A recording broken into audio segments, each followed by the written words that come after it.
Jane always had a special talent for captivating people with her words. Her romantic chronicles made thousands of readers of the women's magazine, where she had worked for years, swoon. Ironically, the woman who made others believe in love had already given up on it for herself. Jane was an independent and successful woman. Her wavy hair framed a delicate face with expressive eyes that seemed to hold a secret sadness.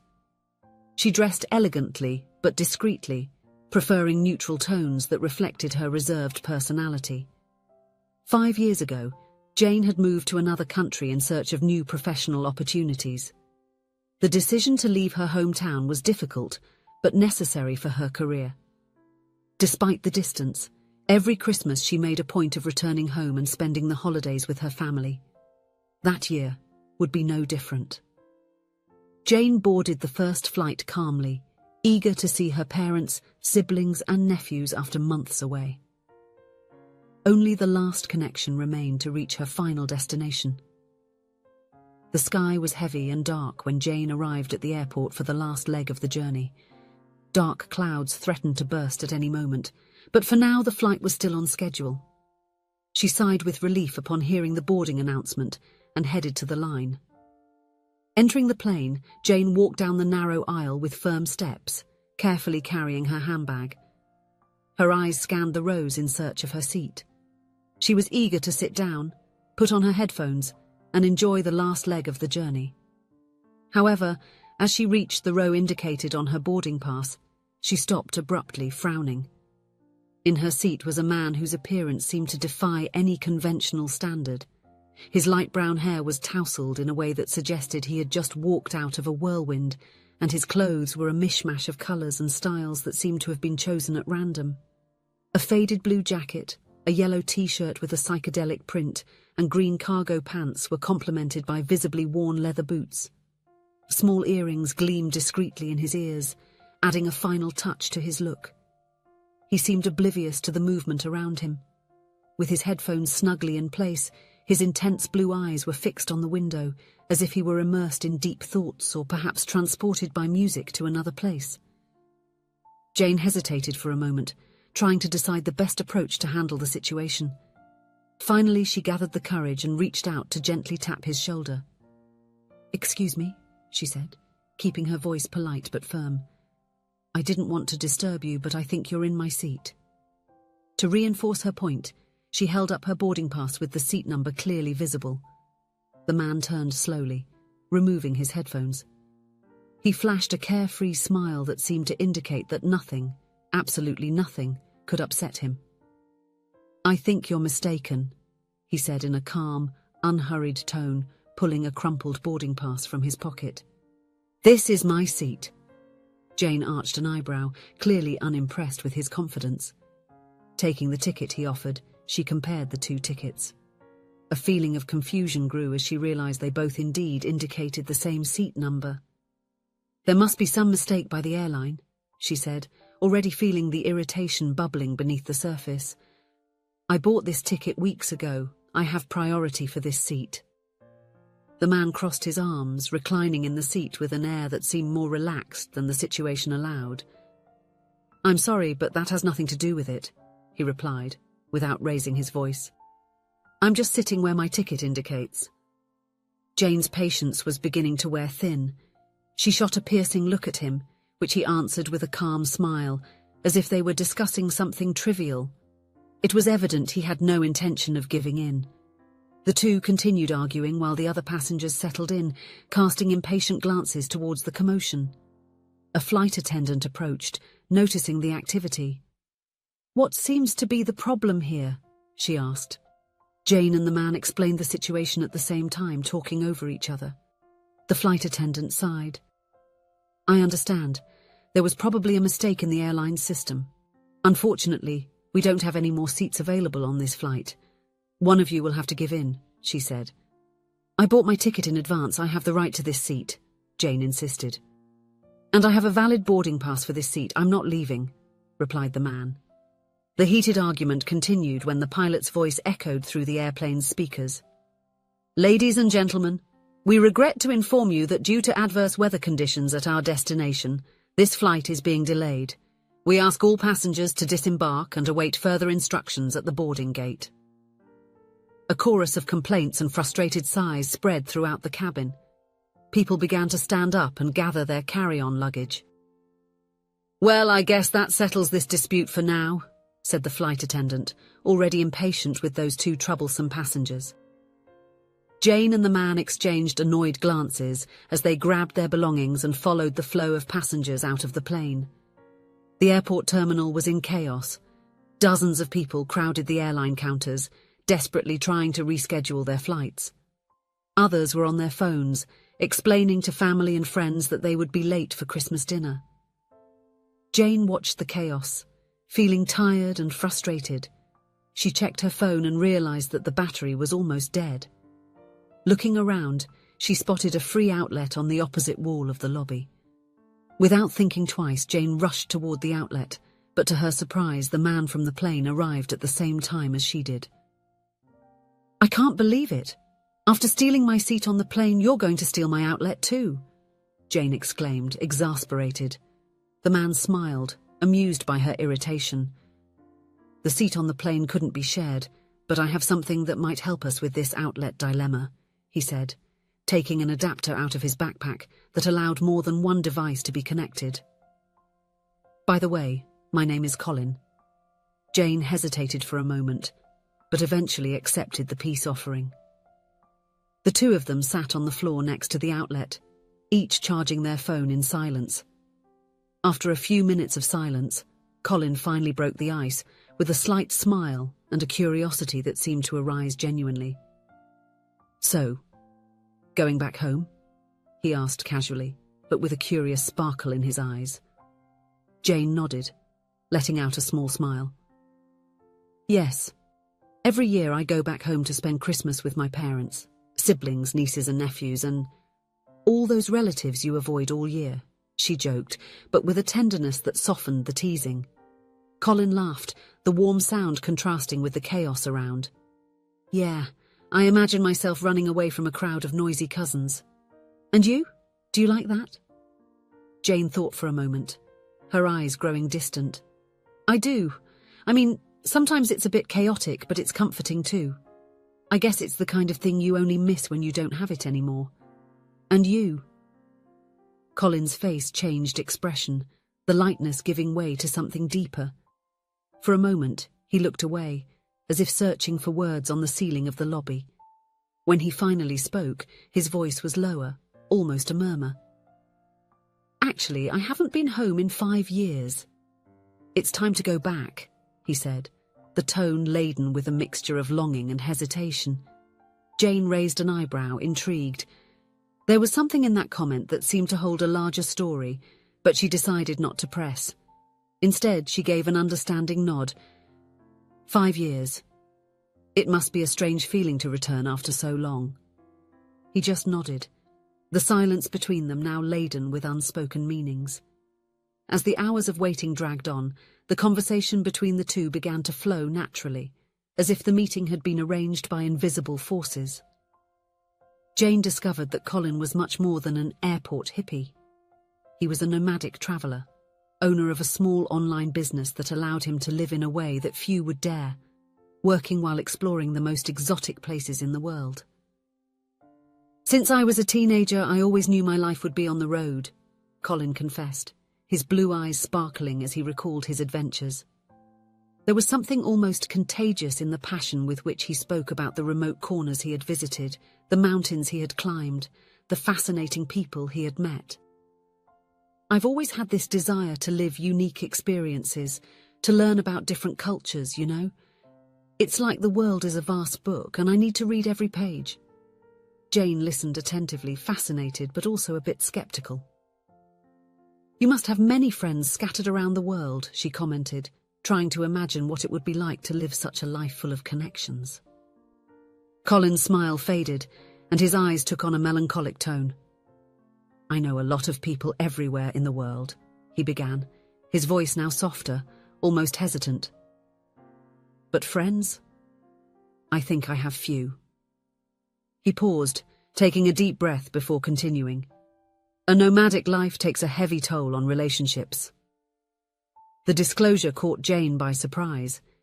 She hadn't expected such honesty, especially from someone who seemed to have the world at his feet. There was something incredibly vulnerable in that moment, and she felt a twinge of empathy. "I understand," Jane said after a moment of reflection. "Living far away has taught me that too. It's not easy to form bonds when you're always distant."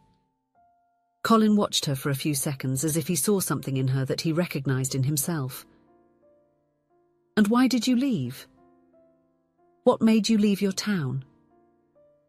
The question lingered in the air and Jane hesitated. It wasn't something she easily talked about, but there was something in Colin's presence, a mix of genuine curiosity and empathy, that made her want to open up. "I've always been a dreamer," she began. "I loved watching classic love movies. I was an incorrigible romantic. Until one day..." She paused, gathering the courage to continue. "A great heartbreak shattered my heart. My fiancé called off our wedding the day before the ceremony," Jane revealed, her voice trembling at the memory of the pain she felt. Colin looked at her with compassion, without interrupting. "Since then, I live off romances only as a source of income. Ironic, isn't it? I write romantic chronicles that make other women sigh, but I no longer believe that love is something I will experience again," concluded Jane with a sad smile. They had been in that airport for hours, but time seemed to pass more quickly as words flowed between them. Jane, who previously felt isolated in her frustration, now found herself laughing at Colin's little jokes and comments. He had a unique way of turning the most chaotic environment into something almost cozy. As they talked, Jane looked at the clock on the electronic panel above the boarding counter and realized it was almost midnight. In a few minutes, it would be Christmas. A moment once filled with family hugs and laughter was being replaced by that noisy and crowded airport.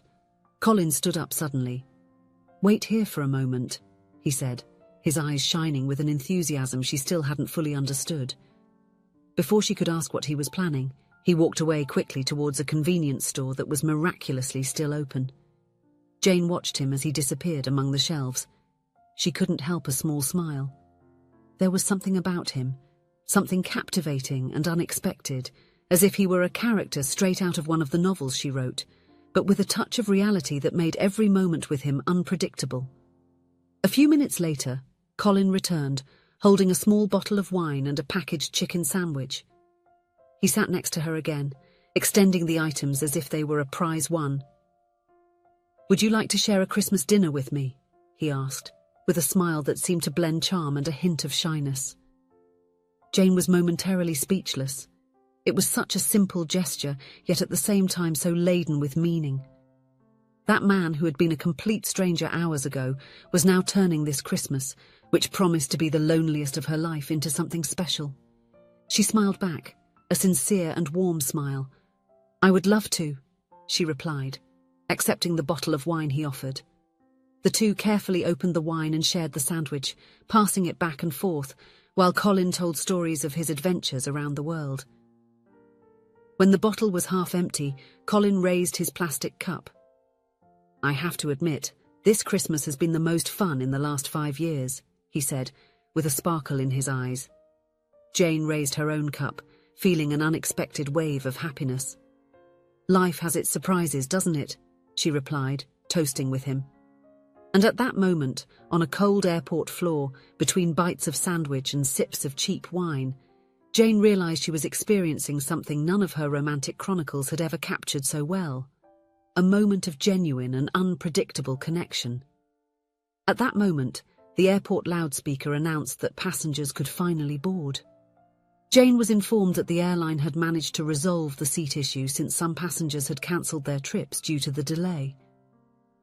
By yet another twist of fate, Jane was relocated next to Colin. As soon as they settled in, the man gave a half-ironic sideways smile while joking, "It seems some higher power thinks we need to finish our conversation." Jane laughed, a low and genuine sound, as she adjusted her seatbelt. "Or maybe it thinks I need to keep an eye on you since you like to steal seats so much." The light-hearted tone soon turned into something deeper as they continued talking. They spoke about places Jane dreamed of visiting, her life aspirations, and the dreams that until then she had left on the shelf. "You know, despite living in another country, I haven't travelled much. This is one of my goals for the coming years," said Jane, her gaze lost in the dim light of the cabin. Colin's expression changed subtly, the liveliness in his eyes giving way to something heavier.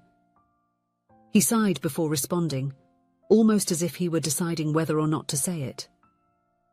"Actually, this trip home is a farewell." Jane frowned, concerned. His serious tone contrasted with the light mood they had cultivated until then. "What do you mean?" Her voice came out softer, almost a whisper. Colin hesitated, looking out the window as if seeking courage.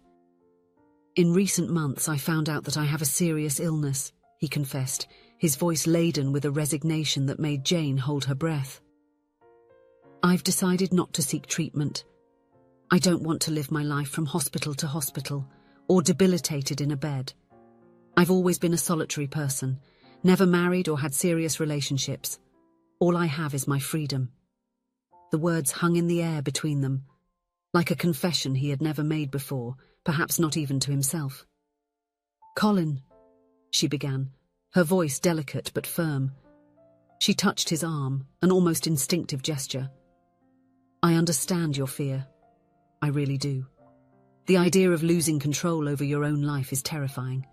But you don't have to face this alone." Jane took a deep breath, feeling that she needed to choose each word carefully. "Think of all the people you've met on your travels, the lives you've touched, even without realizing it. I'm sure there are more people who care about you than you imagine." Colin slightly tilted his head, as if her words were difficult to believe, but impossible to ignore.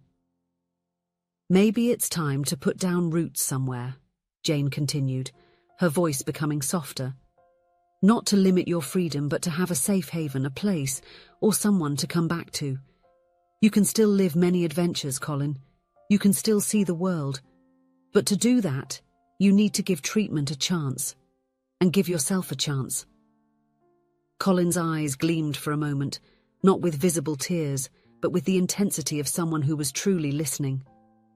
The silence that followed was not uncomfortable. Both knew that those words had planted something, perhaps a seed of hope in barren ground. "Finally," he responded, his voice low, almost a whisper. "I'll think about it, Jane. I promise."